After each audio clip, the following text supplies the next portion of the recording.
రోగనిరోధక శక్తిని పెంచే ఆహార పదార్థాలు అంటే ఇమ్యూనిటీని బూస్ట్ చేసే ఫుడ్స్ ఏంటో చూద్దాం. ఇమ్యూనిటీ అనేది మనకి మెయిన్గా ఎలాంటి ఇన్ఫెక్షన్స్, వైరల్ ఫీవర్స్ రాకుండా కాపాడుతుంది. తొందరగా రియాక్ట్ అవ్వకుండా ఉంటాం. ఇమ్యూనిటీ ఎక్కువగా ఉన్న ఆహార పదార్థాలు ఏంటో చూద్దాం. ఫస్ట్ వన్ వచ్చేసి citrus fruits, lemon, orange, strawberry, black grapes ఇలాంటివి.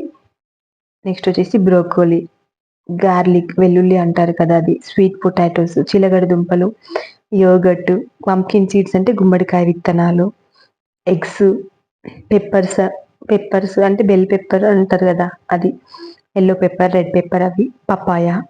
నెక్స్ట్ వచ్చేసి carrots, dark green leafy vegetables అంటే అన్ని రకాల గ్రీన్ వెజిటబుల్స్ తీసుకోవచ్చు.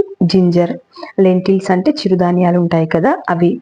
నెక్స్ట్ వచ్చేసి మనకి వాల్నట్స్, అన్ని రకాల వాల్నట్స్ ఇవి తీసుకోవడం వల్ల ఇమ్యూనిటీ అనేది పెరుగుతుంది మనకి.